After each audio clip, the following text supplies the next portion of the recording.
يهده فلا مضل له ومن يضلل فلا هادي له ونشهد أن لا إله إلا الله وحده لا شريك له ونشهد أن محمدا عبده ورسوله أما بعد أرسل رسوله بالهدى ودين الحق ليظهره على الدين كله ولو كره المشركون اللهم صل على محمد وعلى آل محمد كما صليت على إبراهيم وعلى آل إبراهيم إنك حميد مجيد اللهم بارك على محمد وعلى آل محمد كما باركت على إبراهيم وعلى آل إبراهيم إنك حميد مجيد فقد قال الله تعالى في محكم تنزيله العظيم والقرآن المجيد أعوذ بالله من الشيطان الرجيم بسم الله الرحمن الرحيم يا أيها الناس اتقوا ربكم الذي خلقكم من نفس واحدة وخلق منها زوجها وبث منهما رجالا كثيرا ونساء واتقوا الله الذي تساءلون به والأرحام إن الله كان عليكم رقيبا يا أيها الذين آمنوا اتقوا الله وقولوا قولا سديدا يصلح لكم أعمالكم ويغفر لكم ذنوبكم ومن يطع الله ورسوله فقد فاز فوزا عظيما يا أيها الذين آمنوا اتقوا الله حق تقاته ولا تموتن إلا وأنتم مسلمون கண்ணியத்திற்கும் பெருமதிப்பிற்கும் உரிய எல்லாம் வல்ல ஏக அல்லாஹ்வின் நல்லடியார்களே, அல்லாஹ்வுடைய மகத்தான கருணையினால் சத்திய மார்க்கமாம் இஸ்லாத்தை அதன் அசல் பட்டியலில் அறிந்து அதை நமது வாழ்வில் நடைமுறைப்படுத்தி காட்டுவதற்காக ஜும்மாவுடைய தினத்திலே நாம் எல்லாம் ஒன்று கொள்கிறோம். அளவில்லாத அருளாளனும் நிகரில்லாத நட்புடையவனும் ஆகிய அல்லாஹ்வுடைய சாந்தியும் கருணையும் நம் உயிரினும் உயர்வான உத்தம தூதர் நபிகள் நாயகம் முஹம்மது ஸல்லல்லாஹு அலைஹி வஸல்லம் அவர்கள் மீதும் அவர்களால் சொர்க்கத்திற்குரியவர்கள் என்று சுட்டிக்காட்டப்பட்ட உத்தம சஹாபா பெருமக்கள் மீதும் அல்லாஹ்வுடைய கருணையையும் அவருடைய மன்னிப்பையும் எதிர்பார்த்து திருமறை குர்ஆனுடைய வசனங்களையும் அதோடு பொருளில்லாமல் அமைந்திருக்கும் சஹீஹான ஹதீஸ்களுமே எங்களுடைய அடிப்படைகள் என்று நம்பி ஷிர்கான விதத்தான காரியங்கள் அனைத்தையும் ஒதுக்கி ஏகத்துவ சிந்தனையோடு அல்லாஹ்வுடைய மன்னிப்பை மட்டுமே இலக்காக கொண்டு வாழ்ந்து வரக்கூடிய நம் போன்ற அனைத்து முஸ்லிம்களின் மீதும் உண்டாகட்டுமாக என்கிற பிரார்த்தனையோடு ஜும்மாவுடைய உரைக்கு வருவோம். என் நண்பர் குறித்தான அருமை சகோதர சகோதரிகளே, இஸ்லாம் என்கிற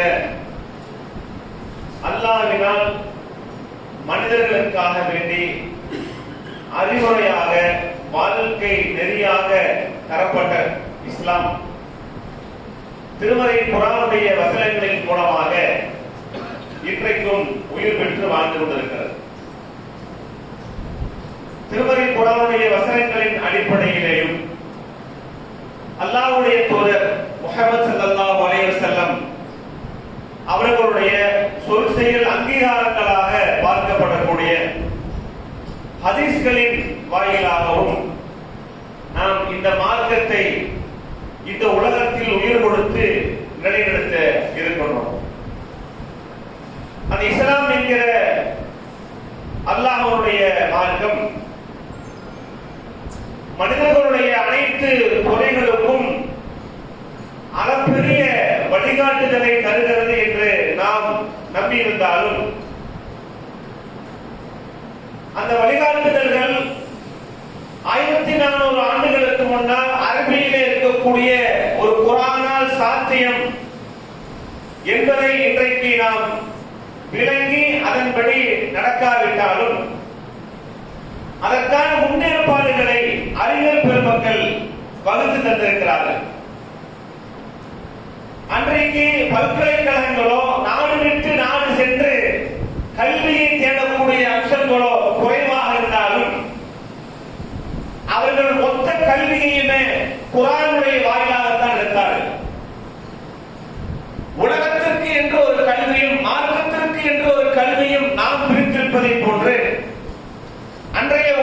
எந்த கல்விக்கும் தனித்தனி பாட வகுப்புகளோ பாடசாலைகளோ கல்லூரிகளோ இல்லை.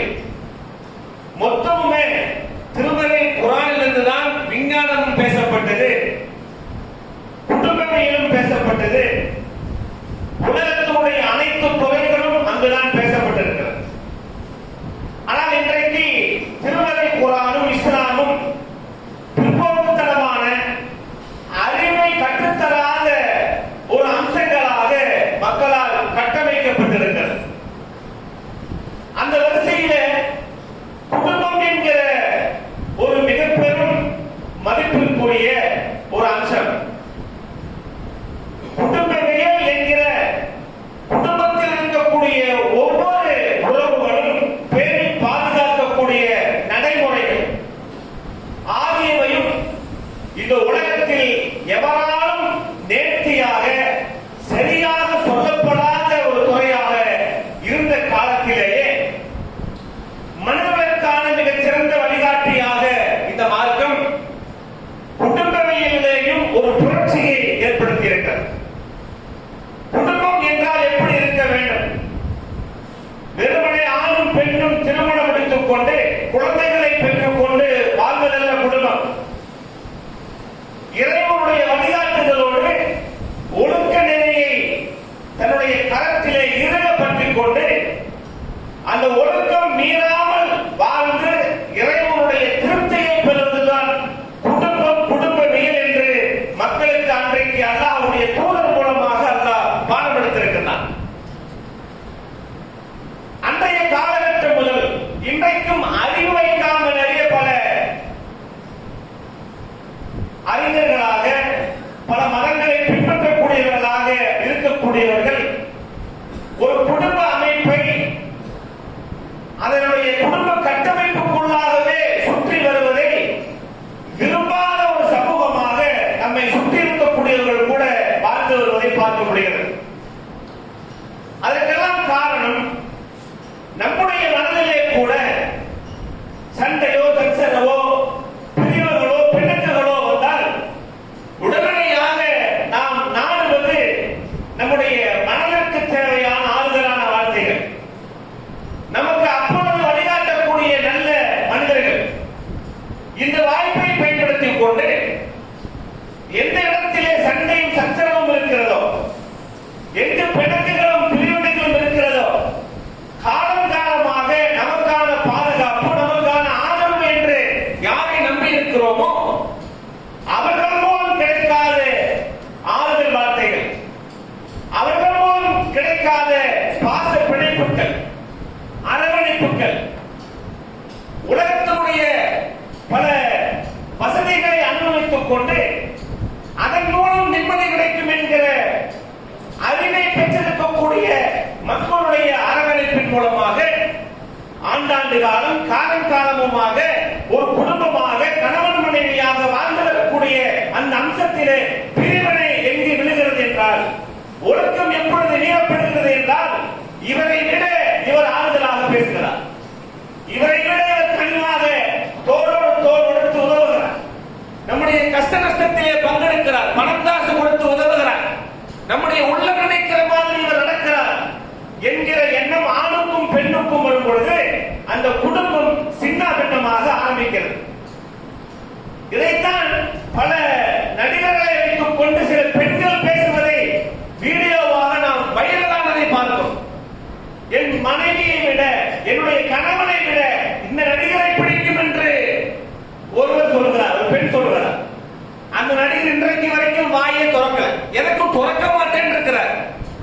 இந்த உலகத்தில் அயோக்கியர்களாக தன்னை இனம் காண்பதற்காக கேள்வி கேட்டு பதில் சொல்லக்கூடிய திராணியும் தெம்பும் இல்லாதவர்கள் எல்லாம் இப்படித்தான் நடப்பார்கள்.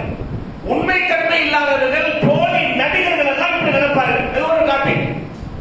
ஆனால் இனி ஒரு நடிகர் இருந்தார், இந்தியாவில் புகழ்பெற்ற ஒரு நடிகர். அவர் என்ன சொன்னாரு, நான் திரையில 2 மணி நேரம் தோன்றி உங்களுக்கு பிடிக்கிற மாதிரி சண்டை போடுவேன், உங்களுக்கு மனசுக்கு விரும்புகிற மாதிரி சில பாடல்கள் ஆடி நடிப்பேன், இந்த உலகத்திலேயே அசைக்க முடியாத வீரனாக என்னை எல்லாம் காமிப்பாங்க.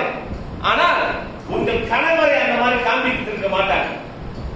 நீங்கள் ஆண்டாண்டு காலமாக வாழக்கூடிய கணவர் உங்களுக்கு பிடிக்காததை பேசுவார். நீங்கள் உங்களுக்கு பிடிக்காதவராக நடந்து கொள்வார்.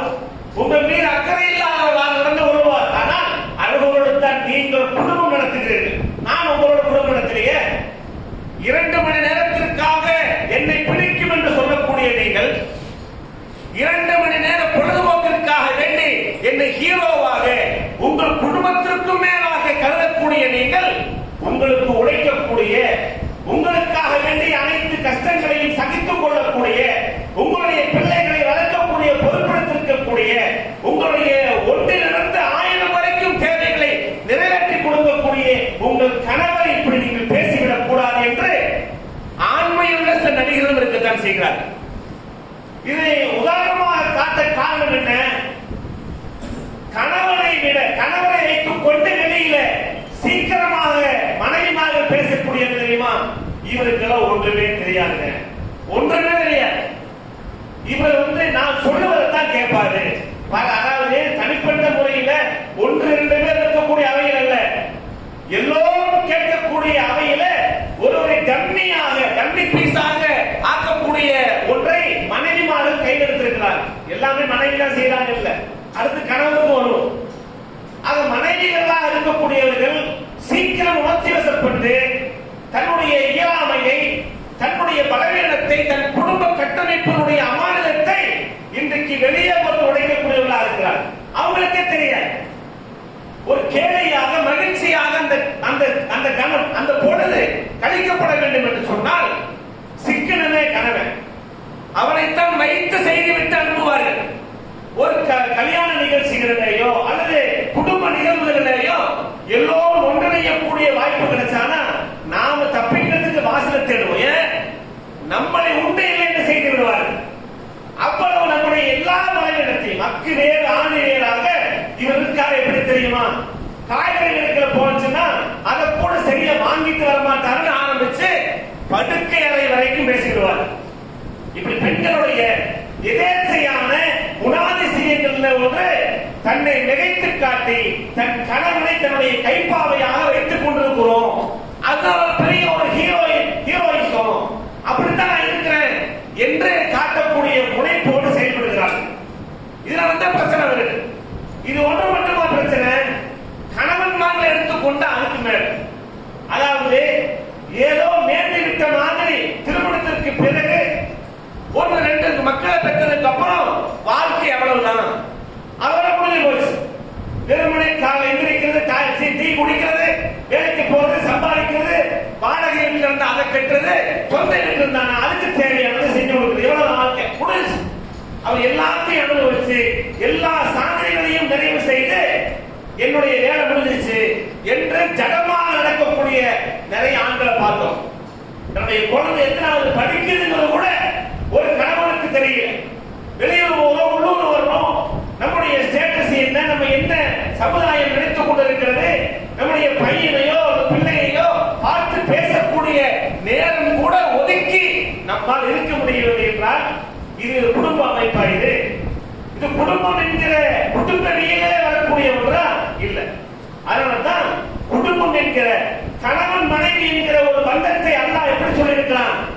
ஆதம் அலைஹிஸ்ஸலாத்து வஸ்ஸலாம் என்கிற ஒரு தனி மனிதனை ஆணை படைத்து அவர்களை இருந்துதான் பெண்ணை படைக்கிறான் அல்லாஹ். எதுக்கு? அந்த பெண்ணை படைத்த நோக்கத்தை அல்லாஹ் சொல்லும் பொழுது உங்களிலிருந்து உங்களுடைய துணைவியார்களை நாம் படைத்திருக்கிறோம் அல்லாஹ் சொல்றான். எதுக்கு? அவர்களின் மூலமாகத்தான் நீங்கள் நிம்மதியை, மன அமைதியை பெற்றுக் கொள்ள வேண்டும் என்பதற்காக. இப்படித்தான் அல்லாஹ் தன் ஆயத்துக்களின் மூலமாக உங்களுக்கு இந்த குடும்பவியல் என்ற ஒன்றை விவரித்து காட்டுகிறான். ஒரு ஆணை படைத்து வேறொரு இடத்திலிருந்து பெண்ணை படைக்கல, வேறொரு இன்னொரு களிமண்ணை செஞ்சு அல்லாஹ் பெண்ணை படைக்கல. எந்த களிமண்ணை கொண்டு ஆணை அல்லாஹ் படைத்தானோ அந்த ஆணிலிருந்து தான் பெண்ணை அல்லாஹ் படைக்கிறான், தனியா படைக்கல. அப்போ நீங்க உங்களுக்கு மன அமைதி வேண்டும் என்றால், உங்களுக்கு ஆறுதல் வேண்டும் என்று சொன்னால் உங்களிலிருந்து தான் உங்கள் துணைவியாரை படைத்திருக்கின்றோம். அங்கதான் உங்களுக்கு நிம்மதி இருக்கிறது என்று சொன்ன அல்லாஹ் அவருடைய வார்த்தைகள் பொய்யாகி போய்விடுமா? ஒருபோதும் பொய்யாக. அப்ப அந்த நம்மிலிருந்து இருக்கிறார் என்றால் நம்மை பார்க்கிற மாதிரி அவரை பார்க்க வேண்டாமா? நம்மை கவனித்துக் கொள்ளக்கூடிய மாதிரி அவரை கவனிக்க வேண்டாமா? இதுதான் நம்ம குடும்பம். இன்றைக்கு என்ன இது எந்த அளவுல கொண்டு போய் எடுத்து என்று சொன்னா, பல மோசமான அலுவலகத்தக்க செயல்கள்ல இன்றைக்கு ஈடுபட்டிருக்கிறாங்களே, இதுல கொண்டு விட்டோம். ஒண்ணு என்ன, கல்யாணம் பண்ணாதான பிரச்சனை, கல்யாணம் பண்ணல போ என்று சாமியார் மாதிரி துறவிகள் மாதிரி அப்படியே ஓடிடுறது. அடுத்தது என்ன, அதாவது புருஷன் நம்ம 10 வருஷம் ஆச்சு, இந்த செய்தே ஆள காணும், வெளிநாட்டுல போய் உட்கார்ந்து இருக்கிறான் அல்லது வெளியூர்ல போய் உட்கார்ந்து இருக்கிறான் என்று சொல்லி பெண்களை நாடக்கூடிய தன்மை எல்லாத்தையும் இல்ல. சில இன்றைக்கு செய்திகள் வரப்போய்தான் பேசுவோம். பெண்களை நாடுகிறார்கள். குடும்ப வாழ்க்கையா, நானும் நீ கணவன் மனைவியா நடந்துக்குவோம். நீ சம்பாதி, நானும் சம்பாதிக்கிறேன். யாரையாவது ஒரு ஆளை தத்தெடுத்து வளர்த்திக்கலாம். நீ கணவன் மாதிரி, நான் மனைவி மாதிரி, அல்லது நான் கணவன் மாதிரி இருக்கிற, நீ மனைவி மாதிரி இருக்க என்று இன்னைக்கு ஏபிசிடி எஃப்ஜெட் சொல்லி ஜெட்டு வரைக்கும் இருக்கக்கூடிய எல்லாத்தையும் பொறுக்கி போட்டு ஒரு பேர் சொல்றாங்க. இன்னைக்கு சென்னையில ஒரு மாதத்துக்கு முன்னால கூட ஆர்ப்பாட்டம், எங்களுக்கும் இது உரிமை வேணும். பொம்பளை எல்லாம் தலையில வருது. பொம்பளை கல்யாணம் பண்றதுக்கு அங்கீகாரம் வேணும். ஆம்பளையை கல்யாணம் பண்றதுக்கு சட்டத்துல இடம் வேணும் என்று போராடக்கூடிய ஒரு துர்பாக்கியமான அருவருப்பான தன்மையானது. நீ உன் பொண்டாட்டி உன் மக்களை ஒண்ணு மாதிரி பார்க்கல. நீ எங்கேயோ இருக்கிற, அவன் எங்கேயோ இருக்கிறான். என்ன நடக்கும்? ஆண்கள் கொஞ்ச நாள் பார்ப்போம், ஆண்களை நேசிக்கக்கூடிய, ஆண்களோடு பெண்களிடத்தில் நடக்கக்கூடிய மாதிரி நடக்கக்கூடிய ஒன்றில் ஏன் போறான்? இது மிகைப்படுத்தி பேசல. இன்றைக்கு ஆர்ப்பாட்டங்களாக, போராட்டங்களாக அந்த அலுவலகப்பட்ட ஜனங்கள் இன்றைக்கு வீதியில வந்து அதை வந்து பெருசா போட்டோ எடுத்துட்டு போறாங்க. வெட்கங்கட்டவர்கள். இந்த நிலைக்கு ஏன் தள்ளப்படணும்? நாமெல்லாம் சரியான கரெக்டா நடக்கிறோம். நம்ம உள்ளத்துல நினைச்சிட்டு இருக்கிறோம். ஒவ்வொருவருடைய குடும்பத்தினுடைய ஒவ்வொன்றையும் உண்மையை தவிர வேற ஒன்றையை பேசக்கூடாது. அல்லாமே சத்தியம் எடுத்து ஒவ்வொரு குடும்பத்தில் கேட்க பார்ப்போம். அவ்வளவு வண்டியா சரக்கு வரும். அப்ப நாம எப்படி இருக்கிறோம் முக்கியம் இல்லை. நான் என்னுடைய குடும்பத்தை கவனிக்கிறேனா? என்னுடைய ஆளுமை எப்படி இருக்கிறது? என் குடும்பங்களை பற்றி மாற்றம் சொன்னது என் மூலம் நடைமுறைப்படுத்தப்படுகிறதா என்பதை யோசிக்க கடமைப்பட்டிருக்கிறோம். இன்றைக்கு தௌஹீதை பேசுவோர் எனவே பேசிட்டு போகட்டும். ஒவ்வொருவருக்கும் அல்லாஹ்வும் அல்லாஹ்வுடைய தூதரும் நானே முன்மாதிரி. அந்த முன்மாதிரிகள் சொன்ன அடிப்படையை தௌஹீதை பின்பற்றாட்டியும் நாசம் தான். தௌஹீதை பேசாதவன் பின்பற்றாலே நாசம் தான். நாங்க தௌஹீதை பின்பற்றுவோம், கொள்கையை சரியா சொல்லிடுவோம். யார் வந்தாலும் சமரசம் இல்லை. உன் வீட்டிலேயே சமரசம் இல்லையே. உன் வீட்டுல குடும்பத்துல சராசரி பிள்ளையோ பையனோ உன்னை பற்றி உண்டான இலக்கணத்தை எப்படி வச்சிருக்கு, உன்னை பற்றி என்ன நினைச்சிட்டு இருக்கு என்பதையா நம்ம சிந்திக்க கடமைப்பட்டிருக்கிறோம். என்னுடைய பிள்ளைகளுடைய எதிர்காலமும் என் குடும்பத்தினுடைய எதிர்காலமும் இதை இந்த உலகத்தில் ஜெயிச்சா போதும் என்பது மட்டுமல்ல. இந்த உலகத்தில் ஜெயிப்பது பணத்தை மட்டும் வைத்துத்தான் ஜெயிப்பது உறுதியாக. உலகத்தில் என்னுடைய ஸ்டேட்டஸ், எனக்கு எந்த ஒரு பைக்கு, காரு, எனக்கு ஒரு பெங்களா, நான் போக்குவரத்துக்கு எந்த இடத்திலும் இல்லாமல் இருக்கணும், எனக்கு உடைகள் சரியா இருக்கணும், இந்த சமுதாயத்தில் என்னை ஒரு மனிதனாக பார்க்க எல்லாம் வேண்டும். உதாரணம் முடிச்சு, என்னோட சாதனை முடிச்சு. அதுக்கு பிறகு ஒன்றுமே இல்லையா? அதற்கு பிறகு ஒன்றும் இல்லை. சம்பாதிப்பது, சேமிப்பது, அதை அனுபவிப்பது, இது மட்டும்தான் சாதனையா? ஆனா உன்னுடைய உள்ளம் அமைதி பெற்றிருக்கிறதா? உன்னுடைய பிள்ளைகளை வைத்துக் கொண்டு, உன்னுடைய மனைவிகளை வைத்துக் கொண்டு நீ அமைதி அடைந்து விட்டாய், நிம்மதி அடைந்து விட்டாய் என்று எவன் சொல்லுகிறானோ அவன் மார்க்க அடிப்படையில் நடந்துருவான். மார்க்க அடிப்படையில் எவன் நடந்ததை சொல்லுகிறானோ அவன் மறுமையை வெற்றடைந்து விடுவான். இதுல ஏதாவது டவுட் இருக்கா? இல்ல. அது அல்லாஹ்வுடைய தூதரும் மிக சுருக்கமாக அழகான முறையில பாடம் நமக்கு நடத்திருக்கிறாங்க. அல்லாஹ்வுடைய தூதருடைய வீட்டிற்கு 3 பேர் வர்றாங்க. அவர் இல்ல. அவங்க மனைவிட்டு கேட்கிறாங்க, அல்லாஹ்வுடைய தூதருடைய வடக்கு வழிபாடு எப்படி இருந்துச்சு, அவங்க எப்படி நடந்து கொள்வாங்க எல்லாம் கேட்டதுக்கு அப்புறம் 3 பேருமே முடிவெடுக்கிறாங்க. நம்ம சொர்க்கத்தை அடைவதற்கு உண்டான வழி அல்லாஹ்வை நெருங்குவது, அவன் நினைவு கூறுவது, தொழுவது, நோன்பு வைக்கிறது எல்லாம் ஓகே. அதுக்கப்புறம் ஒரு முடிவெடுக்கிறாங்க, இவர்கள் தப்பும் தவறுமாக ஒரு முடிவெடுக்கிறாங்க. இப்படித்தான் நாமும் உலகத்துல ஒன்றை பார்த்துக்கிட்டு அதனுடைய விளக்கத்தை அறியாமலேயே நாம ஒரு முடிவெடுக்கிறோம். இவன் நல்லா இருக்கிறாங்க, நாமும் நல்லா ஆயிடணும், அதுக்காக வேண்டி கெட்ட வழியில் போறதா? அப்படி கூட இப்படி முடிவெடுக்கிறாங்க. அல்லாஹ்வுடைய தூதர் தொழுதுட்டே இருப்பாங்களா, நோன்பு வச்சுட்டே இருப்பாங்களா? அவங்கள மாதிரி நாமும் நடக்கணுமே. ஏன்? அல்லாஹ்வுடைய தூதர் தான் பாவம் மன்னிக்கப்பட்டவங்களாச்சு. அவங்க போல நாம நடக்கணும், அவங்க போல சொற்பசி ஆகணும். அதெல்லாம் என்ன செய்யலாம்? நான் ஒரு முடிவு எடுக்கிறேன். நான் இனிமேல் பகல்ல சாப்பிடவே மாட்டேன், நோன்பு வச்சுட்டே இருப்பேன், பகல் பூரா சாப்பிட மாட்டேன். ஒரு நாளா, ஒரு வாரமா, காலம் பூரா நானு இரவுல தூங்கவே மாட்டேன். ஒரு நாளா, ஒரு வாரமா தூங்கவே மாட்டேன். முடிஞ்சு நேற்று போல தொழுகலாம், பகல் பூரா நோம்புலாம். இன்னொருத்தர் முடிவு எடுக்கிறார், திருமணம் பண்ணாதான பிரச்சனை, கணவனுக்கு மகர போடணும், நம்ம செலவு பண்ணணும், எவ்வளவு கொண்டு ஆகுது, குழந்தை பெற்றுக்கணும், படிக்க வைக்கணும். இன்னைக்கு எதுக்கு செலவழிக்கிறோமா இல்லையோ படிப்புக்கு பல லட்சத்தை ஒதுக்கி ஆகணும். கார்பரேட்டுகளால கல்வி, அதாவது வியாபார மயமாகி விட்ட காரணத்தினால கல்வி, மருத்துவம் போன்ற எல்லாத்துக்கும் எதுக்கு இவ்வளவு காசு? தனி மரம் எடுத்துட்டு போயிடும். நாம கல்யாணம் எப்படி எடுத்துட்டு போயிடலாம், நோம்பு நினைச்ச மாதிரி வச்சுக்கலாம், தொழுகை நினைச்ச மாதிரி வச்சுக்கலாம், நாம எங்க விட சுந்தரா எப்படி வேணா வரலாம், பிரச்சனை இல்லை. அல்லாஹ் மட்டுமே அடங்கி போயிடலாம். நோக்கம் நல்லதுதான். ஆனா அல்லாஹ்வுடைய தூதரை தவறுகிறார். எப்படி தவறு?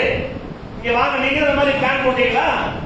குடும்பங்கள் என்கிற ஒன்றை வச்சுக்கிட்டு எல்லாம் நீங்க தான் செஞ்சு செய்யலாம் என்கிற அடிப்படையில் நீங்க தான் பிளான் போட்டீங்களா? ஆமா, வாங்க.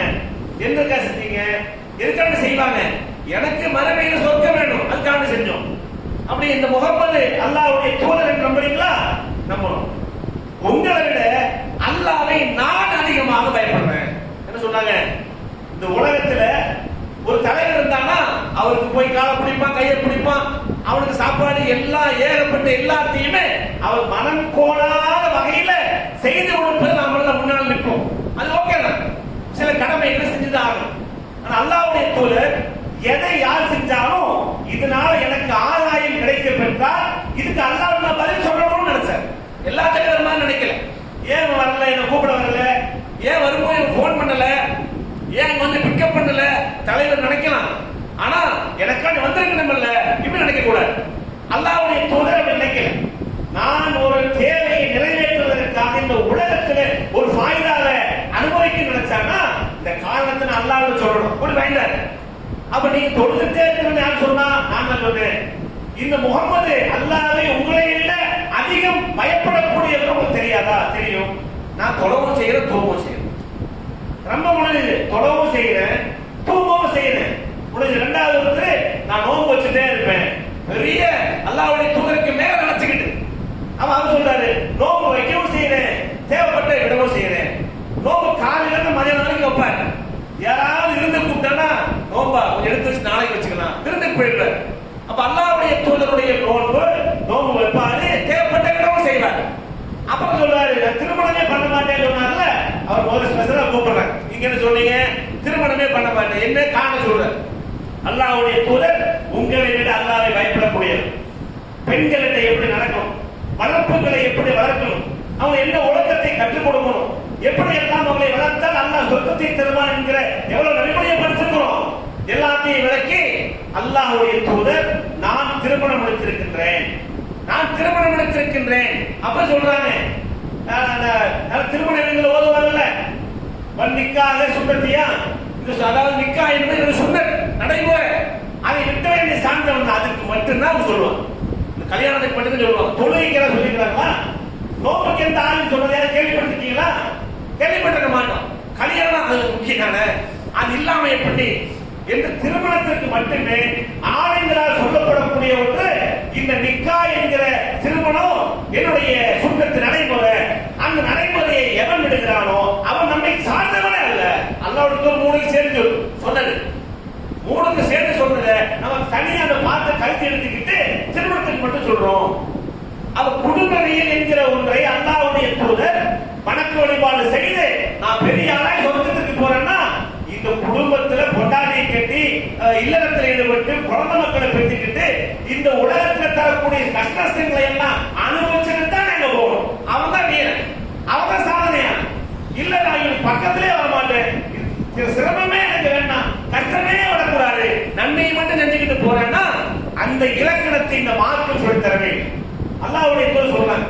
அடுத்து பொண்ணை தேர்ந்தெடுக்கிறது, பையனை தேர்ந்தெடுக்கிறதுல இருந்து நம்ம எதுல மிஸ் பண்றோம்னா, குடும்பம் என்கிற ஒன்று சரியாக அழகான முறையில நீ சொல்லுவாங்கல்ல, ரெண்டு மாட்டு வண்டி, ரெண்டு மாடை கட்டிய வண்டி ரெண்டும் சரியா போனா தான் கரெக்டா போகும், ஊர் போய் சேர முடியும். ஒண்ணு இந்த சைடு இருக்கா, ஒண்ணு அந்த சைடுல தானா அந்த பயணமும் ஒரு மாதிரி ஆகும், நம்மளும் பயணத்துல விபத்து ஏற்பட்டு ஏதாவது ஒண்ணு ஆயிடும்.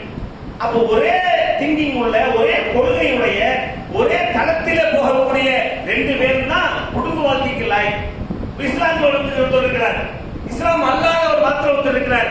நாம எல்லாம் கூட்டு திருமணம் கலப்பு திருமணம் பண்ணிக்கலாம் என்று சொன்னால் என்ன நடக்கும்? பல பேர் சொல்லுவாங்க அது கலப்பு திருமணம் இன்றைக்கு வரவேற்கப்படக்கூடிய ஒன்று சொல்லி இன்னைக்கு மதிகின்ற மூதேவிகள் நம்ம இஸ்லாத்தில் இருந்து கொண்டு இன்னைக்கு என்ன செய்யறாங்க? பகல் திருமணம் சொல்லி மூதேவி அங்க போய் நாசமாக போறதை பார்க்கணும். அதே போல ரெண்டு இடத்துல போகும். நான் இங்க வந்து கும்பிடுவேன் சொல்லுவோம், இது அல்லாஹ்வை போய் வணங்குறேன்னு சொல்லுவான். என்ன ஆகும்? குடும்ப வாழ்க்கை சரியா போகுமா? பெற்றெடுத்த மக்களுக்கு எப்படா பேர் வைப்ப? பாம்பே படத்துல ஒரு பேர் வச்சாலும் அந்த மாதிரி ஒரு பாதி முஸ்லிம் பேரு பாதி எப்படி பண்ணி எப்படி உன் பையனுக்கு வந்து வணக்க வழிபாடு சொல்லிக் கொடுப்ப? பாதி இப்படி வணங்கிக்க இப்படி வணங்கி சொல்லி கொடுப்பியா? அப்ப ஏதாவது நீ முதல் இங்க இருக்கிற அங்க போயிடு, இல்ல அங்க இருக்கிற நீங்க கூட்டிட்டு வந்து ஏதாவது ஒரு கொள்கையில நீ சரியா வந்தா மட்டும்தான் குடும்பம் ஒரு பொருள் இருக்குது, ஒரு பொது புத்தி நமக்கு இருக்கு. இப்படிதான் என்னோட சொல்லி அதே போல அல்லாஹ் சொல்லி தரான். அல்லாஹ் என்ன சொல்லி தரான்? சூரத்துல் பக்ராவுடைய 221வது வசனத்தில் அல்லாஹ் சொல்றான், அதாவது இறை மறுப்பாளர் இஸ்லாமிய மார்க்கத்தை ஈமான் கொள்ளும் வரைக்கும் அவரை திருமணம் பண்ணாத. எப்படிப்பட்டவன் இருந்தாலும் சரிதான், அவன் உன்னை கவரக்கூடியவனாக பயங்கர கண்ணியமான தோட்டத்தில் இருந்து குடும்ப பின்னணி எல்லாம் இருந்து சுதந்திரமானவனாக இருந்தாலும் அவன் உனக்கு வேண்டாம். அல்லாஹ் சொல்றான். இந்த வசனத்தை இன்னைக்கு போய் படிச்சு பார்க்கிறேன். இந்த இஸ்லாமிய மார்க்கத்தினுடைய பல அம்சங்கள் புரிந்திருக்கக்கூடிய ஒரு வசனம். அதாவது சுதந்திரமா இருக்கலாம், ஆதிக்க உள்ளவனா இருக்கலாம், உடல் வலிமை உள்ளவனா இருக்கலாம், பொருளாதாரம் இருக்கக்கூடியவனா இருக்கலாம், சிறந்த குடும்ப பின்னணி உள்ளவனா இருக்கலாம், எப்படி இருந்திருப்போம் நீ சுதந்திரமானவன் இருந்திருப்போம். ஆனால் அவன் ஈமான் கொள்ளும் வரைக்கும் அவனை நீ நெருங்காத, அவன் உனக்கு வேண்டாம். அதை விட யார் பெற்றது? அடிமையானவன் பெற்றார், ஈமான் கொண்டிருக்கக்கூடிய அடிமை பெற்றார். அதே போல பெண்களுக்கு திரும்பது அதாவது ஈமான் கொள்ளும் வரைக்கும் இறை நிராகரிப்பு இருக்கக்கூடிய பெண்களை நீங்கள் என்ன செய்யாதீங்க, திருமணத்திற்காக தேர்ந்தெடுக்காதீங்க. அவர்கள் சுதந்திரமானவங்களா இருக்கலாம், அழகானவங்களா இருக்கலாம், கல்வி இருக்கலாம், எல்லாமே இருக்கலாம். எந்த இளவை இருந்தாலும் நீ அவர்கிட்ட ஈமான் இருக்கா பாரு. அப்படி இல்லாம வேண்டாம். ஈமான் இருக்கக்கூடிய அடிமை பெண் உனக்கு சிறந்தவள் என்று அல்லாஹ் தன்னுடைய திருமணத்தில் சொல்றான். இது நாம நம்முடைய குடும்பத்தில் என்னைக்காவது இந்த வசனத்திற்கு அல்லாஹ் சொல்லியிருக்கிறான் என்று சொல்லி நாம செஞ்சிருக்கிறோமா? குறிப்பா தவறுகளை பேசக்கூடிய செஞ்சிருப்போமா? காசா அந்த காசு ஈக்குவலண்டா இருக்கு, அங்கதான் சம்பந்தம் பேசு. ஒரே ஒரு உதாரணத்திற்காக வேண்டியாவது ஒரு கோடீஸ்வரர் ஏழ்மையான நிலையில் இருக்கக்கூடிய ஒருவருடைய வீட்டுல பொண்ணு எடுத்திருக்கிறாரா அல்லது பொண்ணை மாப்பிள்ளைக்கு கட்டி கொடுத்திருக்கிறாரா? பார்க்கவே முடியாது. இதெல்லாம் அப்படித்தான் இருக்கு. எந்த மார்க்கத்தையும் நீ பேசியிருப்போம், எவ்வளவு பெரிய அல்லாஹ்வை பிடிச்சி ஏகத்துவத்தையே பேசிட்டு இருப்போம். இதை நான் செயல்படுத்த மாட்டேன், இது நடைமுறைப்படுத்த மாட்டேன். நமக்கு உள்ள உள்ள முத்தி அது. நாம நினைச்சாலும் குடும்பத்தில் விட மாட்டாங்க, குடும்பத்தில் நினைச்சா கோத்திரத்தில் விட மாட்டாங்க, அங்க நினைச்சா நீங்க விட மாட்டாங்க. இப்படியா போய் சம்பந்தம் பேசுறது என்ன சொல்லுவோம்? படித்தானா ஒரு பெண்மணிட்ட இறைய கேட்கும். ஒரு டாக்டரேட் படிச்சிருக்கக்கூடிய பெண்மணிட்ட ஒரு மாதிரியான சுமாரான தோட்டத்தில் இருக்கக்கூடிய பெண்மணிட்ட கேட்டானா அந்த ஈக்குவல் படிப்பு இருந்தா தான் திருமணம் பண்ணுவேன். இவ்வளவு பேசுறாங்க சட்டத்தை. இது எங்க போய் உட்படும்? இப்படித்தான் மார்க்கம் சொல்லிருக்குதா? கிடைச்சா ஓகே, இல்லன்னா ஏன் அடாப்ட் பண்ணிக்க மாட்டீங்களா? ஒரு வாழ்க்கையில அந்த அதை வந்து பொருத்தப்பட்டு வாழ்க்கையை நடத்தி கொண்டு போக மாட்டீங்களா நீங்க? இத மார்க்கம் சொன்ன அந்த வரைமுறை எங்க மீறப்படுகிறதோ இது வரைக்கும் திருமணம் ஆகாம 30-35 கடந்து இன்னும் அதே வரட்டு கௌரவத்தை குடிச்சு நடக்கிறாங்க இல்லையா? இப்ப அல்லாஹ் சொல்றான், இவங்க ஏன் இப்படி இருக்கிறாங்க? நீ இறைநிலைப்பு இருந்தாலும் பரவாயில்ல, பின்னால வரக்கூடிய சந்ததி நல்லபடியா இருக்கும், அங்கேயே சம்பந்தம் பேசு, வந்ததுக்கு அப்புறம் மாத்திக்கலாம். வந்ததுக்கு அப்புறம் எத்தனை பேர் மாத்திருக்கிறோம் என்ன சொல்ல முடியுமா? இங்க வந்து இங்க தர்கா ஊருக்கு போவாங்க, எல்லாம் கவிரை முட்டி வழிபடுறதுலயே பொடியா இருப்பாங்க, எல்லாத்தோட இடுப்புல சூட்கேஸ் தூக்கிட்டு இருக்கும், எல்லாத்தோட கழுத்துல மாலை தூக்கிட்டு இருக்கும். இணையப்ப சொல்றேன், எல்லாத்திலையும் குடும்பத்துல யாத்தையும் கையிலோ காயத்தோ வளையமோ இல்லாம ஒரு வயது இருக்க மாட்டான். இடுப்புல இருந்து காலில இருந்து கழுத்து வரைக்கும் தொங்கிட்டு இருக்கும். நீங்க என்ன செய்வான்? பேசுற மாதிரி பேசி முடிச்சிரு, நம்ம இங்க சரி பண்ற மாதிரி சரி பண்ணிக்குவோம், உங்க ஜமாத் பிரகாரம் எல்லாரும் திருமணம் பண்ணிக்குவோம். எல்லாம் வந்துட்டு கடைசியில் அது அவங்க வாட்டுக்கு தர்கா போற நிலையை பார்க்கும். நாம ஏகத்துவம் சொல்லிட்டு பயணம் வந்துட்டு இருப்போம். இப்படித்தான் ஓடிட்டு இருக்கு. காலங்காலமா 30-40 வருஷமா சொல்ற தகுதி இருக்கு. என்ன இங்க வந்து வேற ஒரு வேலையும் இல்லை. இந்த அடிப்படையில அல்லாஹ் சொல்லிட்டு சொல்றான், உலாயிக்க இவர் இருக்கிறாங்களே எதை நோக்கி அழைக்கிறான் தெரியுமா? உலாயிக்க இலன்னார், உலாயிக்க எதுவும் இலன்னார், இவர்கள் நரகத்தை நோக்கி அழைக்கிறார்கள்.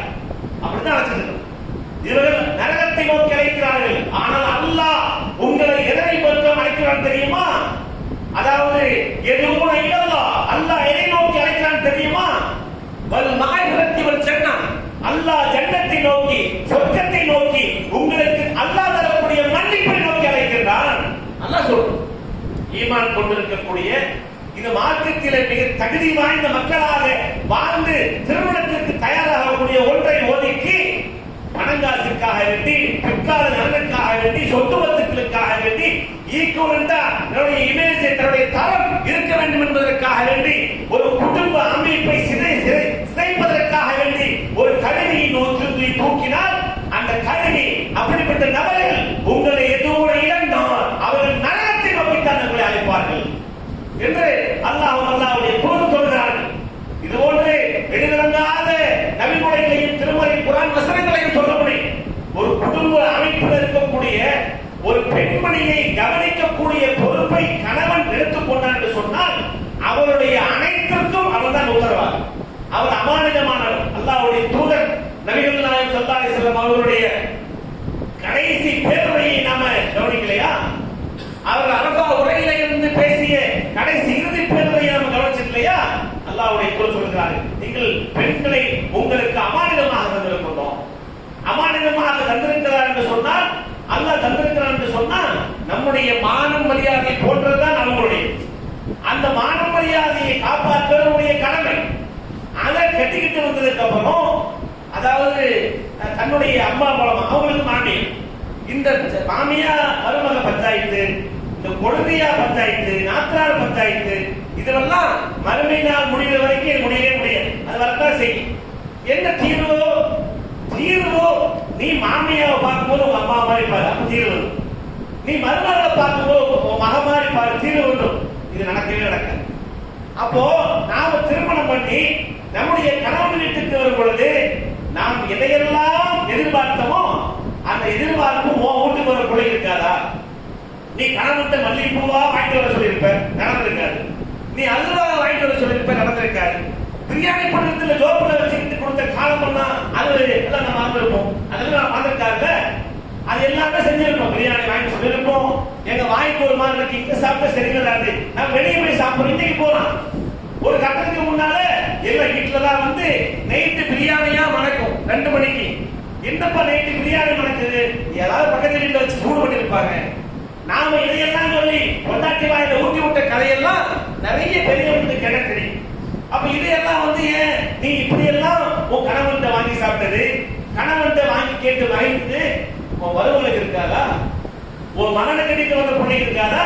அதெல்லாம் இருக்க கூடாதுன்னா நீ என்ன குடும்பவியல பாராட்டுற, நீ பாதுகாக்கிற, அல்லாஹ்வுடைய ரசூலுக்கு கட்டுப்பட்டு நடக்கிறியா?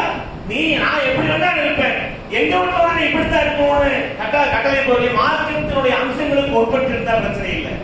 மார்க்க அம்சங்களுக்கு வெளியே இருந்தா 2 பேரும் சேர்ந்து ஒரு பைக்கில் போறது ஒரு மாமியாக்காரிக்கு பொறுக்கலன்னா இது என்ன சட்டம், என்ன வகையான படைப்புன்னு தெரியும்.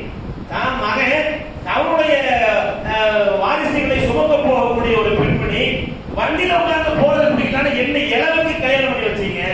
எதுக்காக வேண்டி ஒன்னா ஒரு ரூம்ல ஒரு குடும்பமா வாழ வச்சீங்க? இது புரியவே மாட்டேங்குது. பல காலமாக புரியாத ஒரு புரிதலா இருக்கு. அதே போல 2 குடும்பம் அப்படித்தான், மருமகன் அப்படித்தான். எப்படிதான் இந்த கிழவியை க்ளோஸ் பண்றது என்கிற ஒன்றிலேயே கண்ணு கருத்துமாக நடக்கக்கூடிய மருமகளையும் பார்த்துதான் செய்யணும். ஏதாவது கரையில தண்ணி ஊற்றி விடுறது, தண்ணியோட எண்ணெயை சேர்த்து ஊற்றி விடுறது, உளுந்து மண்டை அடிச்சு சாகப்பு என்கிற இதெல்லாம் நாடகத்துலதான் பார்த்து நடந்திருக்கிறோம். இன்னைக்கு நேற்றோட நடந்து வீடியோ எடுத்து போறோம். மாமியாக்காரி அடிக்கிறது, புருஷக்காரன் ரகசியமான வீடியோ செட் பண்ணி என்ன நடக்குது வீட்டுல என்பதை அவருக்கு தெரியாம படம் முடிச்சு பார்த்தா இந்த குடும்பம் எல்லாம் நடக்கத்தான் செய்யுது. இது குடும்ப அம்சத்தை நல்லபடியா கொண்டு வரதுக்கு உண்டான அம்சங்களா அல்லது குடும்பத்தை ஏற்படுத்தி மாற்றம் சொன்ன அம்சங்களுக்கு எதிராக நடக்கக்கூடிய விஷயங்களா நாம கவனிச்சு பார்க்க வேண்டிய கடமை இருக்கும். இது எல்லாம் போக நாம் நம்முடைய நம்முடைய பிள்ளைகளுக்கும் நம்முடைய மனைவி மக்களுக்கும் நம்முடைய பெற்றோர்களுக்கும் சிறந்த முன்மாதிரியாக சிறந்த ரோல் மாடலாக நாம மாற்ற வேண்டாம். நாமளும் இங்க சொன்னா இங்க திருப்பிக்கிறது, இங்க சொன்னா இங்க திருப்பிக்கிறது, நடுவில் நாட்டுக்கு வண்டி ஓடிக்கிட்டே போறோம். இதுவும் கூடுமா? இது கூட. இங்க சொன்னா சரிமா நீ சொல்றதா கரெக்ட், இந்த பக்கம் திரும்பினா அம்மா பக்கம் திரும்பினா இங்க சொல்றதா நான் கரெக்ட் என்று சொல்லி ஓட்டு. இது இப்படிதான் மார்க்கம் சொல்றேன். நீங்க விரும்பக்கூடிய, நீங்க யாரையெல்லாம் நேசிக்கிறீங்களோ அவங்க எல்லாம் அவங்க எல்லாம் ஒரு இருக்கட்டும். நீங்க எவ்வளவுதான் விரும்பிய போதிலும் கூட குடும்ப ஒரு உறுப்பினர்களோ நண்பர்களோ உங்களை அன்புக்கு பாத்திரமானவங்களோ யாராக இருந்தாலும் நீதியை நிலைநாட்டுவதில் நீங்க யார் பக்கமும் சாட்டுறாங்க. அல்லாஹ்வுடைய வசனம் அப்படிதான் இருக்கு. நீதி நிலைநாட்டக்கூடிய அம்சம் வந்துவிடுது என்று சொன்னா நீங்க பொண்டாட்டி பக்கமும் சாயாதீங்க, அம்மா பக்கமும் சாயாதீங்க. இப்ப சுருக்கமா சொல்றோம், ரெண்டு பக்கத்திலேயே ரெண்டு பேர்த்த உட்கார வச்சு டிபேட் பண்ணானா எந்த டீம் ஜெயிக்கிறது தெரியாது. அவ்வளவு கொஞ்சம் கொண்டு கொட்டுவாங்க. ஒரு நாளைக்கு மாமியாவை மருமகளை உட்கார வச்சுக்கிட்டு இங்க ஒரு 15 பேர்த்து இங்க ஒரு 15 பேர்த்த உட்கார வச்சுக்கிட்டு நீங்க கேட்க ஆரம்பிச்சீங்கன்னா மறுமையினால சூடு ஊறிடும். அந்த அளவுக்கு விஷயங்கள் ரெண்டு பேர்த்து உட்கார இருக்கு. அவ்வளவு விஷயங்களை கூட கொண்டுவாங்க. எப்படி தீர்வு ஏற்படுத்துறது? நீ உப்பா மாதிரி பாரு, நீ மகா மாதிரி பாரு, வேற அவ்வளவுதான். அப்ப நாம எப்பவுமே கண்டக்டர் வேலையை பார்த்துக்கிட்டே தான் ஓடுறோம். அம்மா வந்தாலும் சரி தான் டிக்கெட் வாங்கி போடுறது, கொண்டாட்டி வந்தாலும் அப்படித்தான் என்கிற கண்டக்டர் வேலையை மாத்திரம் என்ன செய்யணும், கரெக்டா செஞ்சுட்டு இருந்தாங்கன்னா குடும்பம் உருப்பட எங்கேயாவது போய் முட்டிக்கிட்டு திரும்ப ஒரு உழுவும்.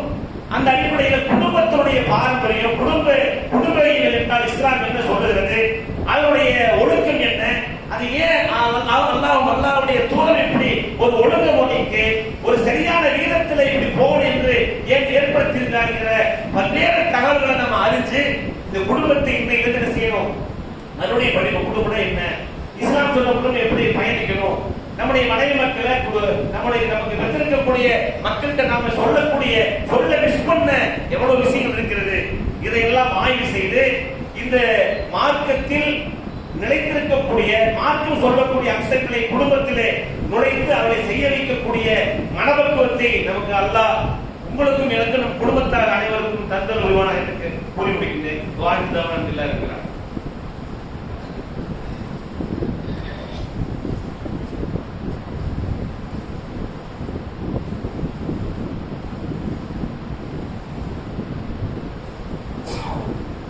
அல்ஹம்துலில்லாஹி ரப்பில் ஆலமீன் வஸ்ஸலாத்து வஸ்ஸலாமு அலா ரசூலில் அமீன் வ அலா ஆலிஹி வஸஹ்பிஹி வனாஸி. கண்ணியம் பொருந்திய அன்பு சகோதர சகோதரிகளே, குடும்பவியல் என்கிற ஒரு ஒப்பில்லாத ஒரு அழகிய உபமானத்தை அல்லாஹ்வுடைய தூதரும் நமக்கு அதிகம் சொல்லி காட்டியிருக்கிறார். அல்லாஹ் திருமறை குர்ஆனிலே அதை பற்றி சொல்லும் பொழுது, அவனே உங்களை ஒரே ஒருவரிடத்து படைத்திருக்கின்றான், அவரிலிருந்து அவர் துணைவியை அவனிடம் அவர் மன அமைதி பெறுவதற்காக வேண்டி படைத்திருக்கிறான் என்று அல்லாஹ் தன் திருமறையிலே சொல்லி காட்டியிருக்கிறார். நீங்கள் அமைதி பெறுவதற்காக வேண்டி உங்களிலிருந்து உங்கள் துணைவியரை உங்களுக்காக வேண்டி படைத்து அன்பையும் இரக்கத்தையும் ஏற்படுத்தி இருப்பது அவனது சான்றுகளிலே ஒன்றாகும் என்றும், சிந்திக்கக்கூடிய மக்களுக்கு இதிலே அல்லாஹ் பல சான்றுகளை வைத்திருக்கிறான் என்றும் அல்லாஹ் திருமறையிலே சொல்லி காட்டுகின்றான்.